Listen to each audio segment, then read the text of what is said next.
Essentially, you make a note of all the information you need to know so that when you sit down to have a meeting with this person, you have all the pertinent facts there before you in order to have a meaningful and productive conversation.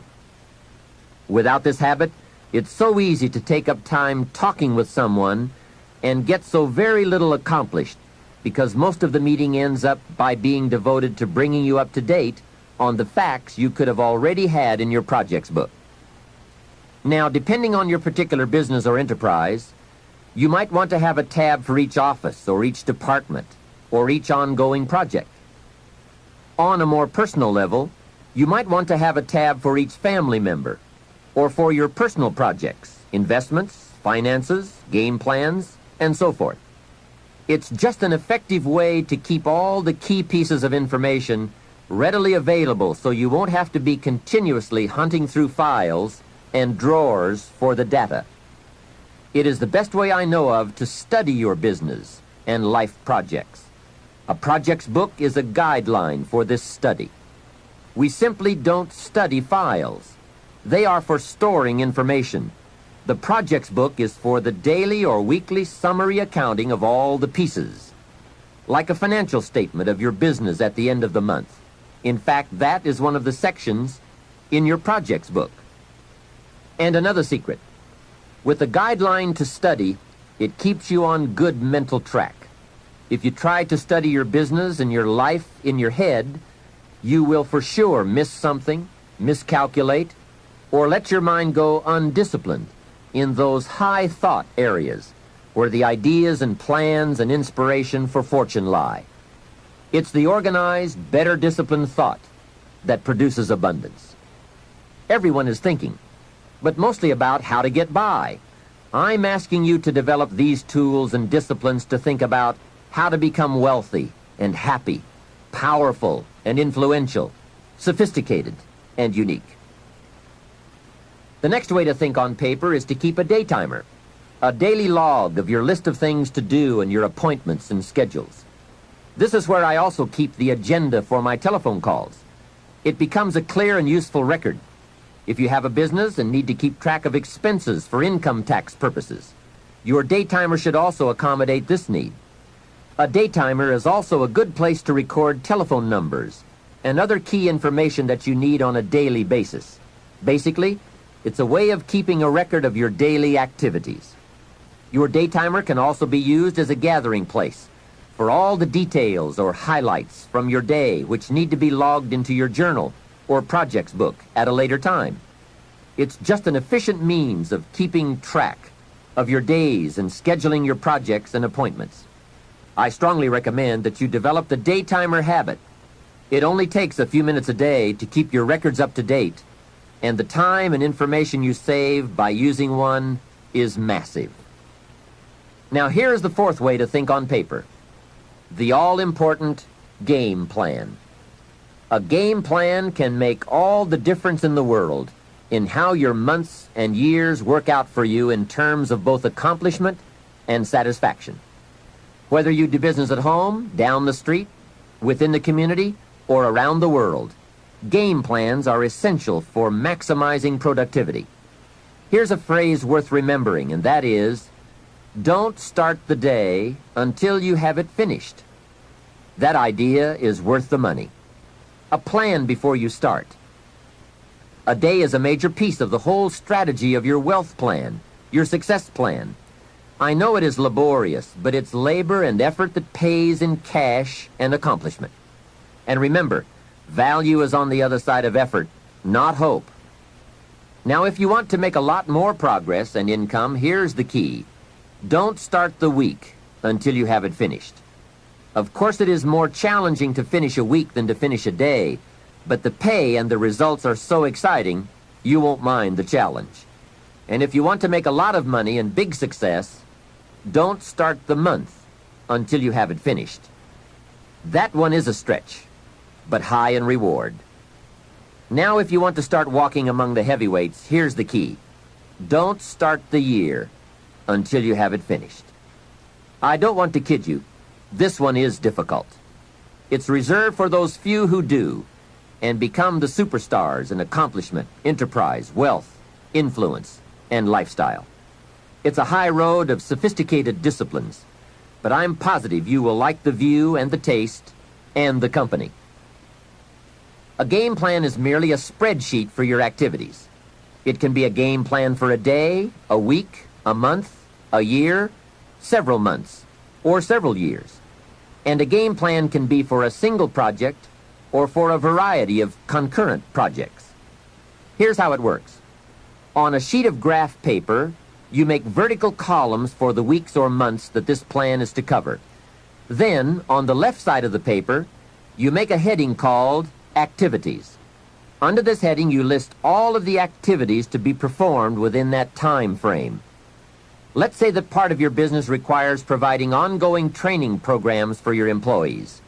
Under the column marked Activities, you merely list the various training programs you wish to conduct for the next 12 months.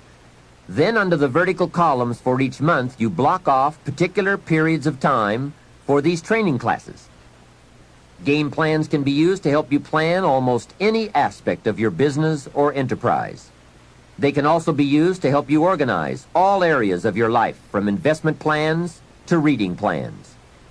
Game plans are particularly useful when it comes to scheduling family time, vacations, special weekends and trips, and so forth. Everyone who is important to you wants to see where he or she is on your game plan, especially if your business often requires you to spend a lot of time away from home. And remember, there's nothing like a visual plan. It's so much more effective to be able to show members of your family where they are on your game plan, as opposed to merely telling them in conversation. Now, a game plan can be as detailed as you wish, and please be forewarned now that you are probably going to tear up several before you get what you want. This is something you have to work with. Every game plan must be tailored to fit a particular need.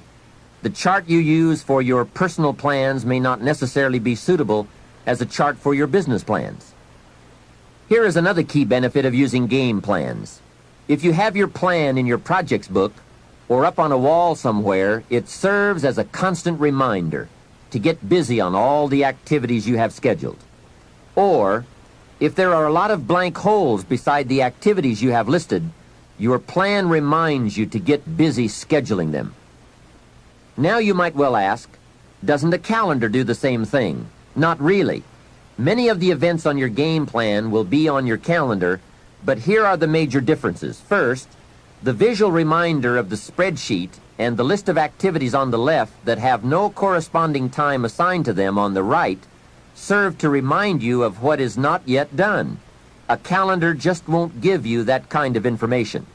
And second, it is so important to take a look at 3 months, 6 months, 1 year at a time for highly effective planning. With a game plan, you can get a sense of the whole picture of the time frame and all of the important activities at one look. To effectively design something, you just have to have a picture of the whole finished project, complete, or as complete as possible. Game plans are both exciting and painful. Painful because of all the things you must get on with and plan, make up your mind about, or give serious thought to. And painful because they illustrate how far behind you are sometimes. But they are also very exciting, both because they help you to foresee how your life, your business, and your family are going to unfold over the coming months, and because they can help you get the job done. It's like looking at the artist's rendering of the finished project. It brings all kinds of feelings to the surface as we see it all take shape and unfold. And it also gives you that incredible feeling of being in charge. You have your life in hand and in order and well designed. Remember how valuable a day is. It is part of your whole life enterprise. A day is like a piece of the mosaic of your life. Fashion it wisely to the best of your genius. For as someone once said, at midnight, the winged messengers come and gather up all these pieces and take them off to wherever the mosaic is kept. And surely on occasion one messenger says to another, wait till you see this one. A well-fashioned day with a beginning and an end, a purpose and a content, a color and a character, a feel, and a texture. This well-fashioned day takes its place among the many and becomes a valuable memory and treasure. An equity of experience and spirit and life. And remember, the genius to do all this lies within you. Never forget that.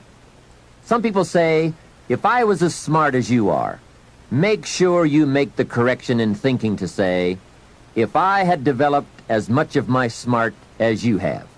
That's it. We're all smart enough. We just have to develop that smart into a plan. Hopefully this program will help. There it is, how to think on paper. With those thoughts and with all the other things we've brought to your attention under the subject time management, let's move on to the next key to wealth and happiness. If you were to evaluate the major influences in your life that shape the person you are becoming, this has to be high on the list. The people you choose to allow into your life. Mr. Schoaf gave me a very important caution in those early days, which I would like to repeat here for you. He said, never underestimate the power of influence. What an important statement. The influence of those around us is so powerful. Many times we don't even realize we're being strongly influenced because it generally develops over an extended period of time. Peer pressure is an especially powerful form of influence because it is so subtle. If you're around people who spend all they make, chances are excellent that you'll spend all you make. If you are around people who go to more ball games than concerts, chances are excellent that you'll do the same. If you're around people who don't read many books, chances are excellent you won't read many books. People around us can keep nudging us off course, a little at a time, until finally, 10 years from now, we find ourselves asking, how did I get here? Those subtle influences need to be studied carefully if we really want our lives to turn out the way we've planned. Now, on this major point, let me give you 3 key questions to ask. This may help you to make a better analysis of your current associations. Here is the first question. Who am I around? Good question. Make a mental study of the major people with whom you most often associate. You've got to evaluate everybody who is within the circle of being able to influence you. So, major question, who am I around? Next question, what are they doing to me? That's a major question to ask. What have they got me doing? What have they got me listening to? What have they got me reading? Where have they got me going? What have they got me thinking? How have they got me talking? And how have they got me feeling? What have they got me saying? You've just got to make a serious study of how others are influencing you, both negatively and positively. Now, maybe the influence of all those around you is okay, but just ask yourself. It doesn't hurt to ask. Who am I around, and what are they doing to me? Now, here's the final question. Is that okay? Maybe the people you associate with and their collective influence is okay, but then again, maybe it's not. All I'm suggesting here is that you take a close and objective look. Everything is worth a second look, especially the power of influence. Positive influence can have an incredible effect on your life, but so can negative influence. Both will take you somewhere, but only one will take you in the direction you truly wish to go. It's so easy just to dismiss the things that influence our lives. The man says, I live here, but I don't think it matters. I'm around these people, but I don't think it hurts. I would take another look at that. I've got a good phrase for you. Everything matters. Now, sure, some things matter more than others, but everything matters. Everything weighs something. So you've got to keep checking to find out whether associations are tipping the scales toward the positive or toward the negative. It doesn't hurt to look, right? Ignorance is never the best policy. Finding out is the best policy. Remember, part of the purpose of this program is to get us to say, the days of kidding myself are over. I really want to know what I have become and what I am becoming. I want to know where my strengths and my weaknesses lie? What has power over me? What's influencing me? What have I allowed to affect my life? Perhaps you've heard the story of the little bird. He had his wing over his eye and he was crying. The owl said to the little bird, "You're crying." "Yes," said the little bird, and he pulled his wing away from his eye. "Oh, I see," said the owl. "You're crying because the big bird pecked out your eye." And the little bird said, "No, I'm not crying because the big bird pecked out my eye. I'm crying because I let him." Hey, it's easy to let influences shape our lives, to let associations determine our direction, to let persuasions overwhelm us, to let tides take us, to let pressures make us. The big question is, are we letting ourselves become what we wish to become? In this most important subject of association, here are some actions you may want to take. First, disassociation. You may, after a study of those 3 questions, who am I around, what are they doing to me, and is that okay, you may come to the serious conclusion that there are some people you just have to break away from. I'm not saying that it's an easy step to take, and it's not to be taken lightly. However, I am saying it may be an essential task. You may just have to make that hard choice not to let certain negative influences affect you anymore. Remember, it could be a choice that saves the quality of your life. The second action you may want to take is limited association. It could well be that you are spending too much time in a certain area of your life with a certain group of people. It's easy to put time and effort in the wrong place. The guy spends 3 hours at the ball game and 30 minutes listening to the sermon. See, that's called out of balance. 30 minutes for spirituality, 3 hours for entertainment. That doesn't weigh well 5 years from now, 10 years from now, when you take a look at the sum total of your values in your life. Here's one of the easy ways to end up with a mediocre average life: spending major time on minor things. Sophisticated people learn to weigh everything before they spend time or money. You've got to weigh before you pay. Whether you're going to spend heavy time or light time, you've just got to weigh. Otherwise, if you're not careful, you can get trapped into spending heavyweight time with lightweight people.